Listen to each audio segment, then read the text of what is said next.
പ്രമുഖ എഴുത്തുകാരിയും സാമൂഹ്യ പ്രവർത്തകയും കൂടിയായ ദീദി ദാമോദരൻ ഇപ്പോൾ നമ്മോടൊപ്പമുണ്ട്.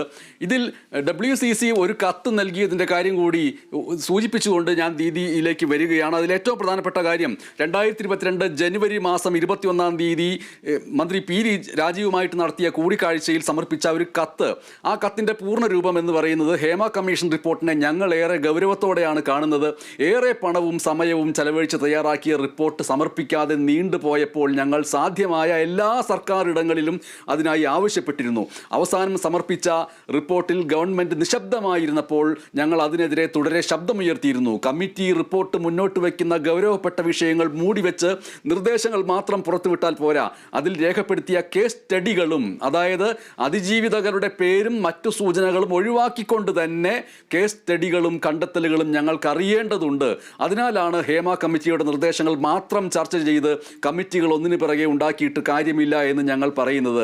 ഹേമ കമ്മിറ്റി മുന്നോട്ട് വെച്ച നിർദ്ദേശങ്ങളിൽ അവർ എത്താനുണ്ടായ കാരണം പൊതുജനങ്ങൾക്ക് അറിയേണ്ടതുണ്ട്. മാത്രവുമല്ല, ഗവൺമെൻറ് പുറത്തുവിടുന്ന കമ്മിറ്റിയുടെ രൂപം ഹേമ കമ്മിറ്റി അംഗങ്ങൾ സാക്ഷ്യപ്പെടുത്തേണ്ടതുണ്ട്. അതിപ്രധാനമാണ് ആ കാര്യം. ഇതാണ് ആ കത്തിൻ്റെ ഒരു പ്രധാനപ്പെട്ട രൂപം. ഈ കത്തിന് ശേഷം വർഷങ്ങൾക്ക് ശേഷമാണ് ഇന്ന് വിവരാവകാശ നിയമപ്രകാരം വിലക്കപ്പെട്ടതൊഴികെ ഉള്ള വിവരങ്ങൾ ജനങ്ങളിലേക്ക് എത്തുന്നു എന്ന് പറയുന്നത്. അതിൽ എത്രത്തോളം ഒരു പ്രതീക്ഷയുണ്ട് എന്നാണ് ദീദി ദാമോദരൻ കരുതുന്നത്? ഇത് ഇത്രയധികം പണം ചെലവാക്കി അങ്ങനെ ഒരു പഠനം റിപ്പോർട്ട് പുറത്തു വരേണ്ടതില്ല എന്ന് പൊതുസമൂഹത്തിലെ ഇതിൽ ഉള്ള ടാക്സ് കൊടുക്കുന്ന എല്ലാ ആൾക്കാരും ഒന്നിച്ച് റേസ് ചെയ്യേണ്ട ഒരു ചോദ്യമായിരുന്നു വളരെ ചെറിയൊരു മൈനോറിറ്റിയായ WCC നിരന്തരം ചോദിച്ചുകൊണ്ടിരുന്നത്. ഇത് ടാക്സ് കൊടുത്ത എല്ലാ ആൾക്കാരും ഇതിന്റെ ഉള്ളടക്കത്തിനെ പറ്റി അറിയാൻ അവകാശമുള്ളവരായിരുന്നു. പ്രത്യേകിച്ച് ലോ ഓഫ് ദ ലാൻഡ് പാലിക്കുന്ന മറ്റെല്ലാ തൊഴിലിടവും പോലെ സിനിമയും എന്തുകൊണ്ട് വുമൺ ഫ്രണ്ട്ലി അല്ല എന്നുള്ള ചോദ്യത്തിന്റെ ഉത്തരം എല്ലാവരും ഇവിടുത്തെ ഓരോ സ്ത്രീക്കും തൊഴിലെടുക്കാൻ പറ്റുന്ന സ്ഥലമായിരിക്കണം മറ്റെല്ലാ തൊഴിലിടവും പോലെ സിനിമയും എന്നുള്ളത്. അത് അങ്ങനെ ഒരു പശ്ചാത്തലത്തിൽ പോലും ആരും ഈ റിപ്പോർട്ട് എന്തുകൊണ്ട് പുറത്തു വരുന്നില്ല എന്ന് ആരും എന്തുകൊണ്ട് ഈ റിപ്പോർട്ട് പുറത്തു വിടുന്നില്ല എന്നുള്ള ചോദ്യത്തിന്റെ പശ്ചാത്തല കാര്യങ്ങളെക്കുറിച്ചായിരുന്നു ദീദി ദാമോദരൻ സംസാരിച്ചുകൊണ്ടിരുന്നത്. ഇപ്പോൾ കേൾക്കാൻ കഴിയുന്നുണ്ടോ? എങ്കിൽ തുടരണം. രാജീവിന് കൊടുക്കുന്നതിന് മുമ്പേ നമ്മൾ വനിതാ കമ്മീഷൻ ചെയർപേഴ്സണെ കണ്ടിട്ടും ഇത് കൊടുത്തിട്ടുണ്ടായിരുന്നു. നമ്മൾ അതിൽ പരാമർശിച്ച പോലെ നമുക്ക് മുട്ടാവുന്ന എല്ലാ വാതിലുകളും നമ്മൾ മുട്ടിയിട്ടും ഉണ്ടായിരുന്നു. ഇപ്പൊ ഇതിനെപ്പറ്റി പോസിറ്റീവായിട്ടുള്ള ഏക കാര്യം, ഇത് പാർഷ്യലായിട്ടാണെങ്കിലും പുറത്തു വരുമ്പം ഇത് ചർച്ചയ്ക്ക് എടുക്കപ്പെടുമെന്നും ഇതിൽ എന്തൊക്കെ കൂടുതൽ ഉൾപ്പെടുത്തേണ്ടതുണ്ട്, ഏതൊക്കെ ഏരിയയിൽ നമ്മൾ ക്രിട്ടിക്കൽ ആവേണ്ടതുണ്ട്, അറ്റ്ലീസ്റ്റ് ആ ടെക്സ്റ്റ് ഒരു ചർച്ചയ്ക്ക് പുറത്തു വരുന്നു എന്ന് പറയുന്നത് വളരെ പോസിറ്റീവാണ്. പക്ഷെ അതിന്റെ എല്ലാത്തിൻ്റെയും പരിഹാരമാണ് എന്ന് നമ്മൾ അങ്ങനെ ഒരു തെറ്റിദ്ധാരണ ഇല്ല. അത് എല്ലാത്തിൻ്റെയും പരിഹാരമാവാൻ യാതൊരു സാധ്യതയും ഇല്ല. പക്ഷെ റിപ്പോർട്ട് പാർഷ്യലായിട്ടെങ്കിലും പുറത്തു വരുന്നു എന്നുള്ളത് വളരെ പ്രതീക്ഷ നൽകുന്ന ഒരു കാര്യമാണ്. ഈ റിപ്പോർട്ട് ഭാഗികമായിട്ടെങ്കിലും പുറത്തു വരുമ്പോൾ അതിലെ പ്രശ്ന പരിഹാര നിർദ്ദേശങ്ങൾ, തൊഴിലിടങ്ങളിൽ സ്ത്രീകൾ അനുഭവിക്കേണ്ടി വരുന്ന പ്രശ്നങ്ങൾക്ക് ഇനി ആ പ്രശ്നങ്ങൾ ആവർത്തിക്കാതിരിക്കാനുള്ള പരിഹാര നിർദ്ദേശങ്ങൾ, ആ നിർദ്ദേശങ്ങളെ പുറത്തു കൊണ്ടുവരികയും അതിന്മേൽ നടപടികൾ ഉണ്ടാക്കിയെടുക്കുകയും ചെയ്യുക എന്ന് പറയുന്ന ഒരു നടപടിക്രമത്തിന് സാധ്യതയുണ്ടോ? നിർബന്ധമായിട്ടും അങ്ങനെ നമ്മൾ നിർബന്ധിക്കേണ്ടതുണ്ട്, അതിനെ പ്രഷറൈസ് ചെയ്യേണ്ടതുണ്ട്.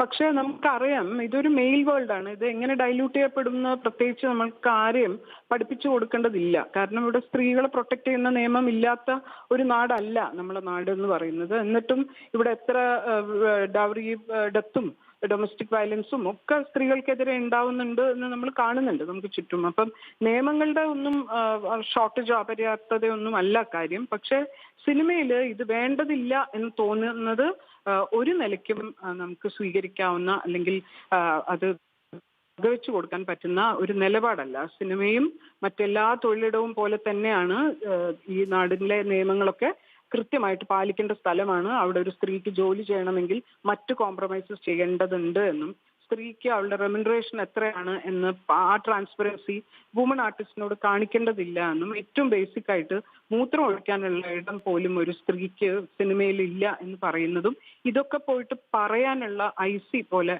ഒരു ഒരു സംവിധാനം സിനിമയ്ക്കകത്ത് വേണ്ട എന്നൊക്കെയുള്ള തീരുമാനത്തിന് അവസാനം വരേണ്ടത് തന്നെയാണ്. അത് ഡൈല്യൂട്ട് ചെയ്യപ്പെടും, അങ്ങനെയുള്ള വലിയ ഹോപ്പൊന്നും നമുക്കില്ല. പക്ഷെ അത് അറ്റ്ലീസ്റ്റ് ഫോർ എ ബിഗിനിങ് അത് വേണം എന്നുള്ളത് തന്നെയാണ്. തീർച്ചയായും രാജ്യത്തും കേരളത്തിലും നിരവധി കടകളിൽ സെയിൽസ് ഗേളുകൾക്ക് മൂത്രമൊഴിക്കാൻ പോലും അവസരം ലഭിക്കുന്നില്ല. പൂർണ്ണമായും നിന്നുകൊണ്ട് ജോലി ചെയ്യണം എന്നതടക്കമുള്ള വിഷയങ്ങൾ കേരളത്തിലെ വനിതാ പ്രസ്ഥാനങ്ങൾ മുന്നോട്ട് വച്ചിട്ടുള്ളതിൻ്റെ സാമൂഹ്യ ചരിത്രം നമ്മൾക്കുണ്ട്. പക്ഷേ സിനിമയുടെ ഭാഗത്ത് നിന്ന് അങ്ങനെ വരുമ്പോൾ വലിയ ഗ്ലാമറും പണത്തിൻ്റെ കുത്തൊഴുക്കും സെറ്റുകളിൽ വലിയ സുഖസൗകര്യങ്ങളും ഉണ്ട് എന്ന് കരുതപ്പെടുന്ന ഇടത്തിൽ പോലും ഈ പ്രശ്നം അത് സെയിൽസ് ഗേളിൻ്റെ കാര്യത്തിലാവട്ടെ സിനിമാ മേഖലയിലെ സ്ത്രീകളുടെ കാര്യത്തിലാവട്ടെ അങ്ങനെ തന്നെ മതി എന്ന് ഉള്ള ഒരു കാര്യമുണ്ട് എന്നുള്ളത് പുറത്തു വന്നതിൽ ഏറ്റവും പ്രധാനപ്പെട്ട കാര്യമാണ്. ദീദി ദാമോദരൻ്റെ വാക്കുകൾ പ്രകാരം സിനിമാ മേഖലയിൽ മാത്രമല്ല കേരളത്തിലെ പൊതുസമൂഹത്തിൽ തൊഴിൽ മേഖലകളിൽ ഉടനീളം രാജ്യത്ത് തന്നെ തൊഴിൽ മേഖലകളിൽ ഉടനീളം അത് ഗ്ലാമറുള്ള ജോലിയാവട്ടെ അല്ലാത്ത ജോലിയാവട്ടെ സ്ത്രീകളുടെ മേഖലകളിൽ ഉടനീളം ഇത്തരത്തിലുള്ള പഠനങ്ങൾ വരികയും പരിഹാരമാർഗ്ഗങ്ങൾ ഉണ്ടാവുകയും ചെയ്യുക എന്ന് പറയുന്നത് ഒരു ഉട്ടോപ്യൻ സ്വപ്നമല്ലാത്ത രീതിയിൽ വരണമെങ്കിൽ ഇതിൻ്റെ പിറകെ നമ്മൾ സ്ത്രീകൾ മാത്രമല്ല പൊതുസമൂഹവും മുന്നോട്ട് പോകണം എന്ന് ആണ് പറയുന്നത് എന്ന് പറഞ്ഞുകൊണ്ട് അവസാന വാക്യം പറയാൻ കഴിയുമോ ദീദി? നേരത്തെ പറഞ്ഞ പോലെയാണ്, ഒരു ശ്രമങ്ങളും വെറുതെ ആവുന്നില്ല. WCCയെ ആരൊക്കെ എന്തൊക്കെ പരിഹസിച്ചാലും അത് റദ്ദായി പോകുന്ന ഒരു കാര്യമല്ല. ഇവിടെ സ്ത്രീകൾ WCCന് മാത്രം അതിന്റെ ക്രെഡിറ്റ് എടുക്കുകയല്ല, ഇവിടെ സ്ത്രീകൾ റേസ് ചെയ്ത ശബ്ദം മുഴുവനും അതിന് ഏതെങ്കിലും ഒരു സമയത്ത് അതിന് കൃത്യമായിട്ടുള്ള റിസൾട്ട് ഉണ്ടാവുന്നുണ്ട് എന്നൊക്കെ പറയുന്നത് വളരെ പ്രതീക്ഷ നൽകുന്ന ഒരു കാര്യമാണ്. തീർച്ചയായും ആ പ്രതീക്ഷ യാഥാർത്ഥ്യമാവട്ടെ എന്ന് വിചാരിക്കുന്നു. വളരെ നന്ദി പ്രതികരിച്ചതിന്. ഡി ബിനോയ്.